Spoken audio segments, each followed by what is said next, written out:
Fireworks have been used to dazzle and entertain for centuries.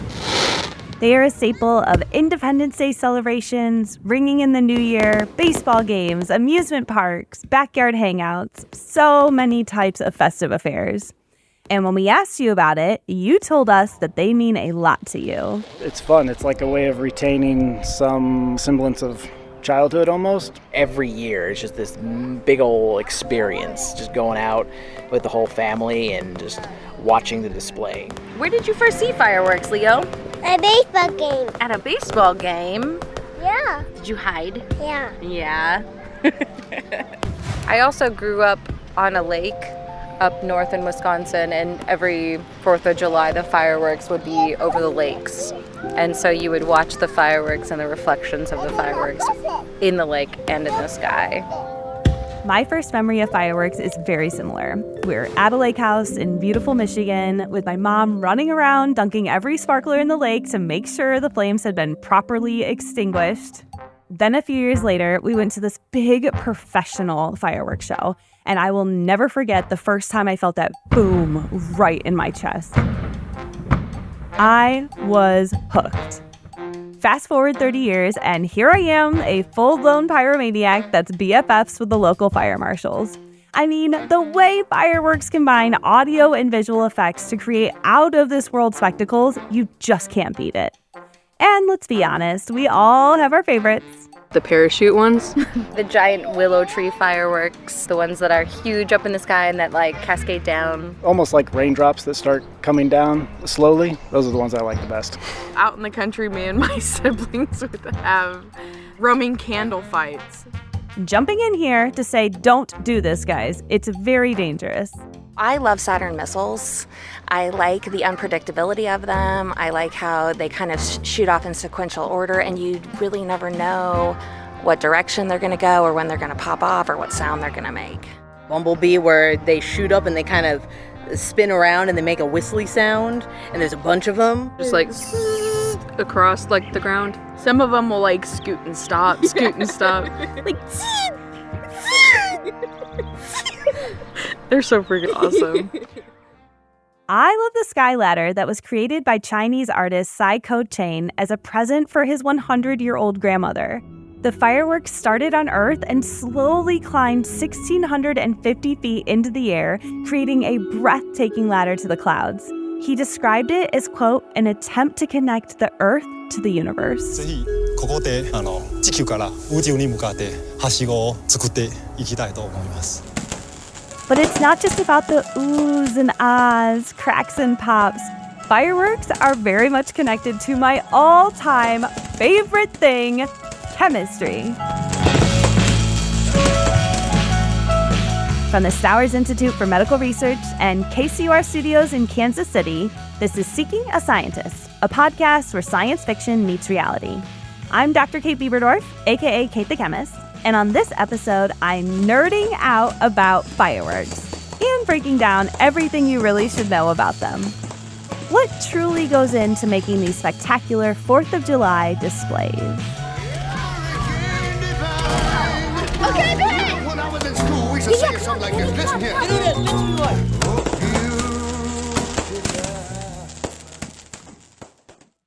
So, outside of hosting this podcast, I'm a chemistry professor at the University of Texas. I've written 7 children's books, 1 for adults, and I'm also a science entertainer that regularly goes on national television to talk about how much I love chemistry.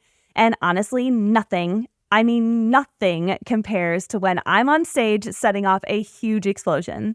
Like this one time, I was on Late Night with Stephen Colbert. Kate the Chemist, everybody! Y'all, I was so nervous. That was my first big national segment, and Colbert's 3 bodyguards were convinced I was going to kill him.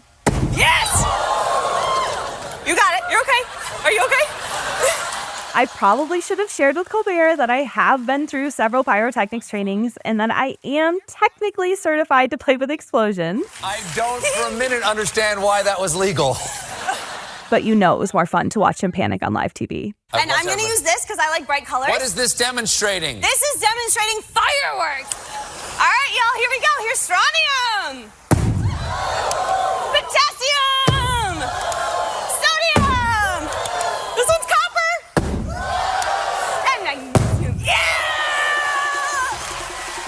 So all of that is to say, today we're going to try something new. I'm going to take a turn in the hot seat as your friendly explosives expert and do my darndest to answer all of your burning firework questions. First, just to get it out of the way, I'll start with a brief history and answer the basic "where do fireworks come from?" question. We think firecrackers were initially invented in China back in 200 BC when bamboo was left to dry for too long over hot coals. Apparently, if left unattended, it can make a sound loud enough to scare away intruders, and some believe evil spirits. Then around 800 AD, a backyard chemist searching for eternal life mixed together potassium nitrate, sulfur, and carbon from charcoal. Unfortunately, he didn't find the answer to immortality, but he did find the recipe for gunpowder. And it didn't take long for people to learn that bamboo tubes stuffed with gunpowder makes a feisty little sparkler. Over time, the military attached arrows to the sparklers to create a whole new type of weapon. But in their free time, Chinese soldiers turned their rocket cannons toward the sky to enjoy the first aerial fireworks. By the year 1600, full fireworks shows were in effect. They were managed by fire masters and performed by their green men assistants, who earned their descriptive nicknames from the leaves they wore to protect their bodies from the sparks. Then on July 4th, 1776, the United States declared its independence from Great Britain and celebrated it with what John Adams referred to as illuminations, an antiquated word for fireworks. And as far as historians can tell, we've kept the tradition alive by using fireworks to celebrate every Independence Day thereafter. At first, they were all orange. It wasn't until the 1830s, when Italian inventors started adding metals, that we began to see fireworks in gorgeous reds and greens. And this brings me to the next question from Instagram user Melvika Sinha. They want to know, how do fireworks explode? And great question. Let's start with the fuel black powder. The literal translation for the Chinese characters for gunpowder is actually fire medicine because it was originally used for its healing properties to treat burns. The black powder mixture is made from the dynamic trio we discussed earlier, so charcoal, sulfur, and potassium nitrate, and it's used twice in a typical fireworks sequence. When operating as lift powder, this black powder is the fuel source that lifts the firework off of Earth's surface and, more importantly, starts a time-delayed fuse. If things go just right, when the firework reaches the perfect altitude, that fuse ignites another portion of black powder. This time, it's called the break charge. This second explosion scatters pyrotechnic stars into the atmosphere, and y'all, this is where things start to heat up. These stars, which kind of look like tiny rodent food pellets, get really hot during the explosion, and it causes the oxidant within the pellet, often potassium perchlorate, to decompose and release oxygen gas. The oxygen then immediately reacts with the carbon and the sulfur in the black powder fuel in a high-temperature combustion reaction. Okay, let's summarize that. In step 1, the lift powder launches the firework into the air and ignites a time-delayed fuse. At just the right moment, that fuse triggers step 2 by igniting the break charge, which will then explode, starting step 3, which scatters the superheated stars to give us the boom. And this is the perfect time to go to a question from Delaney. Hi, Kate. My question is, how do different chemical compounds contribute to the vibrant colors seen in firework displays? Thank you. Ooh, a chemistry question. Okay, here we go. So each pyrotechnic star has a colorant, which, surprise, gives the firework its specific color. Strontium burns red. Copper gives us more of that blue-green color like what you see in Harry Potter. Potassium's pink, and sodium has an orange-yellow hue. Whenever you see that crackly, bright white color, you know with utmost certainty that the star contained magnesium. Now, from Earth, we can see these different colors through a process called luminescence. That's when the electrons in the metals jump to a higher energy level, called an excited state, and then quickly fall back down to the original spot, called the ground state. To picture this, imagine kindergartners running up a flight of stairs and then immediately tumbling back down to the first floor, screaming the entire way. That's exactly what electrons do. When the kids fall down the stairs, aka the electrons go back to their ground state, they emit visible light, which our human eyes interpret as red and green and all the other beautiful colors of the rainbow. So to make the perfect firework, inventors will combine different types of stars to choreograph their desired colors, sounds, and special effects. Things are starting to get explosive over here. Might be time for a rapid-fire question round, starting with Chris. Hi, Kate. How do they make the fireworks that have the shapes that come out amidst all the sparkles? Like specifically at Disney, they pop into Mickey Mouse. How do they do that? The shapes are easier to make than you would think. So if you want to make a Disney mouse, you would use something that looks like a Minnie Mouse cookie cutter made of cardboard and then fill the inside with pyrotechnic stars. To get the pink and white polka dots, different types of stars would be layered on top of each other. My name's Rosalind. I'm kind of wanting to know about the finances concerning fireworks. So at home, you could set off 9 pretty decently sized fireworks for around $200, and that would last you for about half a minute.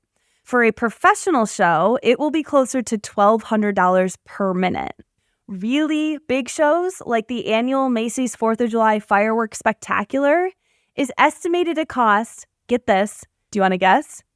$6 million. $100 billion. Dr. Evil, this is 1969. That amount of money doesn't even exist. Okay, this one I was not expecting. Hi, Kate. My name is Brian Riegel. What creates the smell from the fireworks? I really like it. I've heard several explanations, and I just wanted to know the real scientific reason why fireworks smell so great after they've exploded. Okay, Brian, I don't know how to tell you this, but the smell you like has been described as a classic sulfur rotten eggs smell, mostly due to the presence of hydrogen sulfide. Now, I have to admit, I'm on your side, but we are in the minority here, probably because if you are close enough to a firework, you might also detect a horse stable smell from ammonia, or a sweet aromatic scent from carbon disulfide, or possibly even a hint of vinegar from sulfur dioxide. Some describe the concoction as a just struck match. And if you're downwind from a Michael Bay set, you'll probably smell the exact same thing.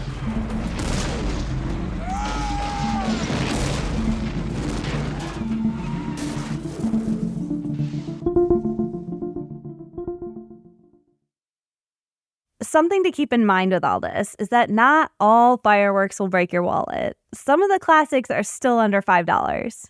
Hey, Kate, to producer Suzanne Hogan. So I'm more of a fan of small fireworks. So I really like snakes, like those little pucks that you ignite and then they grow. How do those work? Love them or hate them, snakes are a staple of any 4th of July celebration. I am not a fan of those snakes that kids play with. I know that they are what we consider a kid-friendly firework, but they leave a tremendous amount of gunpowder residue. They look like little goose poops just like growing. Snakes. Why did it have to be snakes? They may be creepy to some, but the science behind these serpents is simple. It's based on the reaction between 2 common household items, sucrose, sugar, and sodium bicarbonate, baking soda. In this experiment, the sugar combusts to produce solid carbon, that's the black stuff that you see. At the same time, the baking soda is decomposing to produce carbon dioxide gas. The gas then pushes the solid carbon up to give us those creepy black snakes. As long as you have a lot of sugar and a lot of baking soda, the reaction will keep going for 10 to 20 minutes. So, sorry in advance, but I cannot help but put my professor hat on for a second here to do a quick lesson on the difference between complete and incomplete combustion. So the fireworks we discussed earlier all operate through the process called complete combustion, meaning the fuel reacts with the oxygen to produce water, and then remember this part, carbon dioxide. In the snake reaction, the baking soda decomposition produces so much carbon dioxide that it essentially smothers the sugar, blocking oxygen from participating in the combustion reaction. And without oxygen, we can't make carbon dioxide. We can only produce plain old carbon.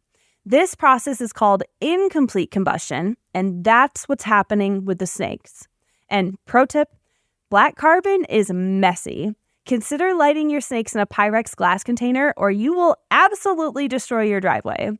Believe me, I know from experience. Next question. Several of you wanted to know about the negative side effects from fireworks, like Emily. Hi, Kate. My name is Emily. There seems to be a move to drones rather than fireworks. Do you think that with climate change, an increased risk of fires, that will make fireworks obsolete?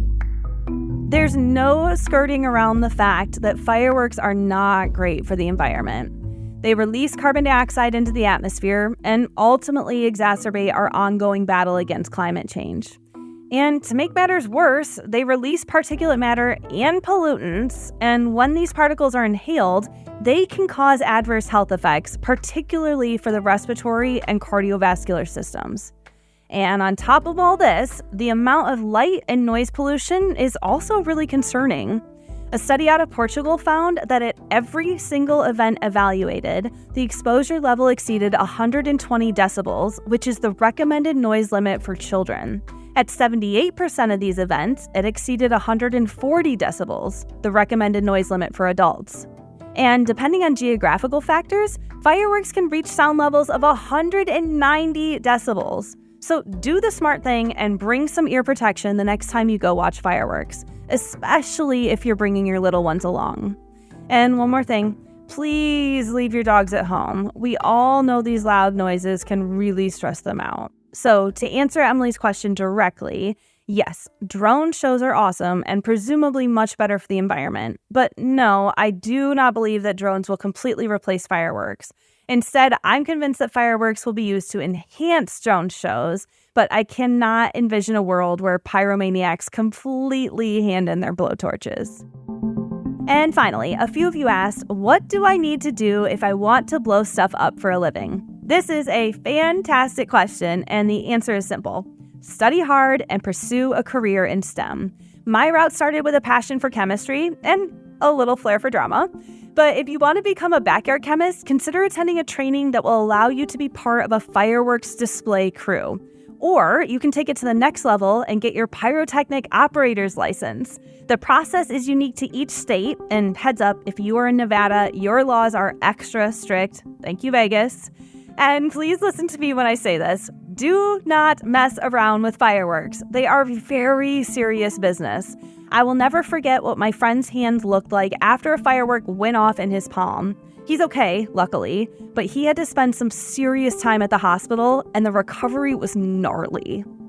And just in case I haven't scared you enough, listen to this. Over 120,000 firework-related injuries occurred just in the United States from 2012 to 2022. Most people injured were between the ages of 20 and 24, and the majority of them were men. So, if any of my college students are listening, do not play with illegal fireworks. Please leave it to the professionals. Okay, I'm getting off my soapbox now, but before I let you go, let's play a little game. I have 3 classic firework movie scenes, and I want to know if you can identify any of them. Are you ready? Here's your first one. You see, for us, baseball was a game. But for Benjamin Franklin Rodriguez, baseball was life. Want another hint? You're killing me, Smalls. If you're a millennial and you do not get this one right, just know that I am thoroughly disappointed in you. It's The Sandlot. All right, let's try another one. Supposed to stick it in the ground? It is in the ground. Outside. That was your idea. I know my nerds got that one right. That's Lord of the Rings, The Fellowship of the Ring. Last one. Heads up, it's a toughie. Get off the roof, get off the roof, get off the roof. Anyone? Anyone? That was Mulan, my absolute favorite movie growing up. All right, thanks for playing, friends. So my secret goal for this episode was to teach you just enough chemistry that you will be able to impress all your friends at your upcoming 4th of July parties or at any firework extravaganza. Did it work? Here are your fast facts. Number 1, we have fireworks because a man was searching for eternal life and accidentally made an explosive powder. It's made from potassium nitrate, charcoal, and sulfur. Nummer 2, fireworks have different colors because of the unique metals within pyrotechnic stars. When you see red, say strontium. When you see green-blue, yell copper. Numero 3, fireworks are loud. If you're closer than 500 feet to the explosion center, you should be wearing earplugs or other hearing protection. All right, y'all, that's it for now. Next time, we're looking at the science behind communicating with dogs. Can you talk to your dog? Send us your anecdotal evidence as an email or voice memo to kate@seekingascientist.org, and we'll ask the experts what they think. Thank you so much for listening to Seeking a Scientist, and special thanks to everyone who's been writing reviews and sharing this podcast with their friends. It really does help us celebrate badass scientists and get them that standing ovation they so deserve. Seeking a Scientist is a production of KCUR Studios in Kansas City, made possible with support from the Stowers Institute for Medical Research, where scientists work to accelerate our understanding of human health and disease. It's hosted by me, Dr. Kate Biberdorf, aka Kate the Chemist. You can follow me on Instagram and TikTok at Kate the Chemist or the pod at Seeking a Sci Pod. Our senior producer is Suzanne Hogan, our editor is Mackenzie Martin, and our digital editor is Gabe Rosenberg. This episode was mixed by Suzanne Hogan. A huge thank you to David McKeel and Zach Perez, who gathered your memories and questions about fireworks. And a special thanks as always to the team at KCUR Studios, Byron Love and Genevieve DesMarteau. You heard clips this episode from Sky Ladder, The Art of Psycho Chain, The Sandlot, The Late Show with Stephen Colbert, Austin Powers and Golden Member, Bad Boys, Raiders of the Lost Ark, Lord of the Rings, The Fellowship of the Ring, and Mulan. Our original theme music is by The Coma Calling, and you heard additional music from Blue Dot Sessions and sounds from the BBC, the Bamboo Society of Texas, and freesounds.org. Stay nerdy, my friends.